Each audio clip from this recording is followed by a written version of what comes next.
Quando eu estava no colégio, meus amigos e eu adorávamos explorar lugares assustadores. Alguns de nós já tínhamos carteira de motorista. Então, nas noites de fim de semana, reuníamos um grupo de 6 a 10 pessoas para viver uma aventura. Num verão, nosso lugar favorito era um cinema abandonado na zona oeste da cidade. Esse lugar havia fechado cerca de 3 anos antes de começarmos a frequentá-lo e, nesse tempo, tornou-se uma construção deteriorada. Havia placas de proibido entrar na entrada principal e em cada uma das saídas de emergência ao redor do prédio que saíam das salas de cinema. O vidro da entrada principal estava todo quebrado e havia sido coberto com tábuas. A porta da frente estava arrombada e não fechava nem trancava, permitindo a entrada de pessoas. Sabíamos que deveria haver pessoas sem teto morando lá, mas éramos jovens e tolos, sentindo-nos invencíveis em grupo. Isso fazia parte do que tornava a experiência assustadora. Sempre esperávamos até entre 11 e 2 da madrugada para entrar em lugares assim, pois não queríamos que ninguém nos visse ou visse e nos denunciasse para a polícia. Exploramos juntos as primeiras 2 vezes que fomos. As telas e assentos dentro de cada uma das cerca de 8 salas estavam todos rasgados. Os espelhos dos banheiros estavam quebrados e havia pichações por todo lado. Estávamos bastante certos de que havia pessoas se escondendo lá enquanto estávamos dentro, mesmo que nunca tivéssemos visto ninguém. Nas primeiras 2 vezes, havia alguns carrinhos de compras de um Fred Meyer próximo, com latas e garrafas dentro deles, e alguns cobertores sujos espalhados por diferentes salas. Parecia um lugar habitado. Após nos familiarizarmos com o layout do local nas primeiras visitas, inventamos um jogo para a terceira e última visita. Dessa vez, os 6 que foram se dividiram em 3 duplas, e cada dupla entraria pela frente juntos e passaria 5 minutos inteiros lá dentro, enquanto os outros esperavam do lado de fora, na saída escolhida nos fundos do prédio. Beck e Doug foram os primeiros, enquanto esperávamos do lado de fora. Cerca de 7 minutos se passaram, e justo quando começamos a nos preocupar, pensando se deveríamos entrar atrás deles, eles apareceram do outro lado, pela saída de emergência. Doug nos contou que subiram até o escritório e lá havia um saco de dormir que não estava lá na última visita. Assim que subiram e viram, tentaram sair imediatamente, mas se confundiram e tentaram sair pela saída errada, que estava selada.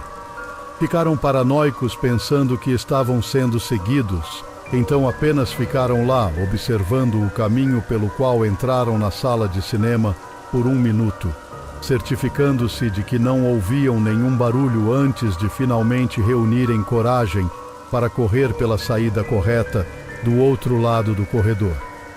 Doug e Beck queriam que todos fôssemos embora, mas Jack e eu não concordamos e insistimos em entrar. Brad e Drew, a outra dupla que iria por último, quiseram vir conosco.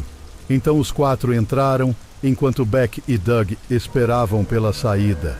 A primeira coisa que todos queríamos fazer quando entramos foi verificar o escritório no andar de cima. Assim que começamos a subir as escadas, ouvimos um barulho forte de batida vindo do fundo do cinema. Todos concordamos que deveria ser Beck e Doug tentando nos assustar para sairmos e irmos embora. Subimos e as batidas pararam. Doug estava certo. Havia um saco de dormir estendido no chão, com alguns sacos de papel ao redor. Brad iluminou um deles com a lanterna e viu uma seringa e algo que parecia um vibrador. Ficamos todos meio enojados e demos uma risada sobre isso. Olhamos ao redor lá em cima e não notamos mais nada interessante. Estávamos começando a descer as escadas quando as batidas começaram de novo.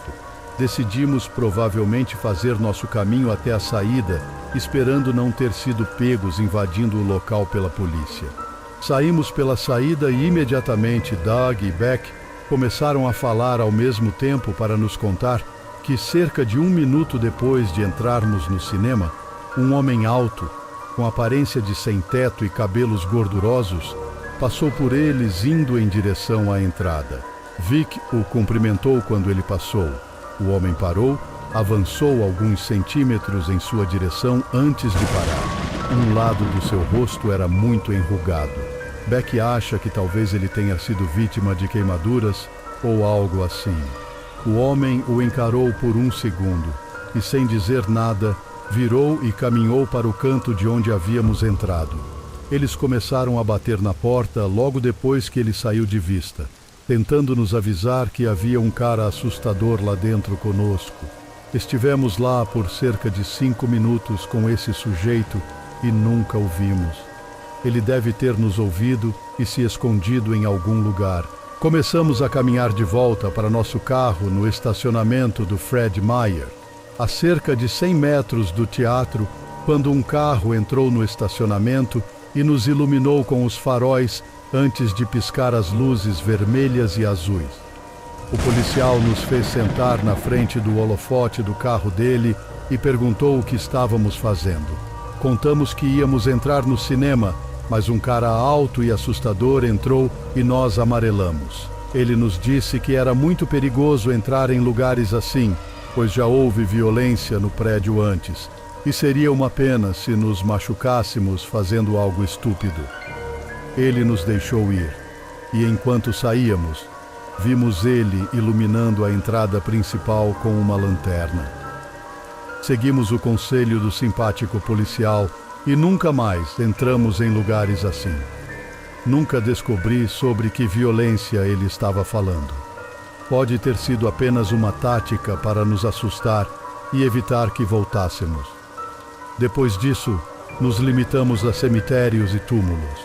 Ao cara assustador que vive em prédios condenados, estou feliz por nunca ter realmente te encontrado, mas obrigado por me livrar de uma multa por invasão e agradecimentos a todos os outros escondidos no prédio por não agredirem a mim ou aos meus amigos.